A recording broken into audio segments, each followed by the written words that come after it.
Generalized anxiety. Generalized anxiety is the one that doesn't need a reason, and that's exactly what makes it so exhausting. It's not about a specific problem you can fix or a fear you can explain. It's more like a low hum running in the background of your entire life, even on the days when everything is technically fine. The job is okay, the relationship is okay, nothing is actually on fire, and yet something in your chest disagrees. People with generalized anxiety tend to worry in loops, finishing one worry and almost immediately picking up the next, like the brain physically needs something to hold on to. Health, money, the future, a conversation from 4 days ago. It doesn't matter what the subject is, there's always a subject. What makes this one especially hard is that it's invisible. There's nothing you can point to and say, that's the problem, because technically there isn't one. And trying to explain that to someone who hasn't felt it is its own exhausting exercise. Social anxiety. Most people hear social anxiety and perceive it as shyness, but they're not the same thing at all. Shyness fades once you warm up. Social anxiety runs a second conversation in your head the entire time the real one is happening, watching every word you say, second-guessing the pause that lasted a beat too long, replaying the laugh that came out slightly wrong.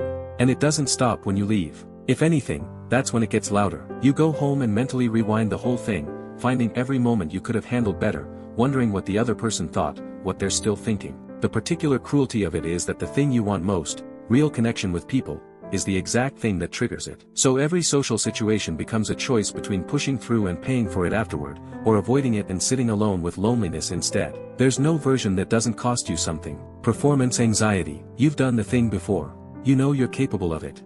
And then the moment actually arrives and your body completely betrays you, hands shaking, voice dropping, mind going blank on facts you absolutely knew 20 minutes ago. It feels almost absurd, this full physical response to something that isn't a threat. But performance anxiety doesn't care about logic. It reads pressure as danger and responds accordingly. What makes it uniquely frustrating is that it has nothing to do with your actual ability. Some of the most genuinely skilled people you'll ever meet fall apart under pressure and then do the thing perfectly the second the stakes disappear. The gap between what you're capable of and what anxiety lets you show, that gap is real, and it's infuriating. Health anxiety. Our lifestyle impacts our health, and sometimes we feel off. A headache may last a little longer than usual, a strange sensation somewhere, or something your body did that it hasn't done before. For most people, that's a passing thought. For someone with health anxiety, it becomes a thread they can't stop pulling. They notice it, then notice it again, then start researching, which almost always makes things worse. The internet is particularly brutal for this because it will find you a serious explanation for any symptom in about 4 minutes. Here's what makes health anxiety so hard to shake. The fear genuinely feels protective. Getting checked out feels responsible, and the relief when the results come back clean is completely real.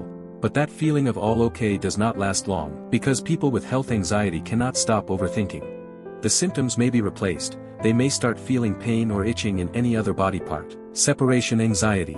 Most people hear this and immediately picture a child crying at the school gate. But it doesn't stay in childhood for everyone.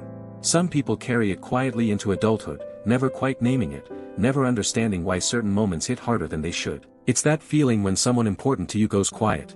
They don't reply, and instead of just waiting, your brain starts filling the silence with worst-case scenarios. Something in you needs to know they're okay, that you're okay, and until you get that confirmation, there's a low hum of panic underneath everything else you're trying to do. It goes deeper than just preferring company.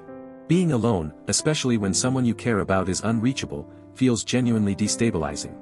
Most adults never talk about this because it sounds like too much. Admitting that a delayed text can send you spiraling feels embarrassing out loud. But it usually connects back to something much older, a time when someone wasn't there when they should have been, or when love felt like something that could disappear without warning. You might not remember the moment, but your nervous system does. Existential anxiety. This one is like an uninvited guest, in the middle of the night, or while you're washing dishes, or staring out a window doing nothing at all. One moment you're fine, and then suddenly you're aware, genuinely aware, that you're going to die someday, that time is already moving and won't stop, that the life you're living right now is the actual life, not a rehearsal. The thing that makes existential anxiety different from regular worry is that there's no solution to reach for. You can fix a problem at work. You can repair a conversation.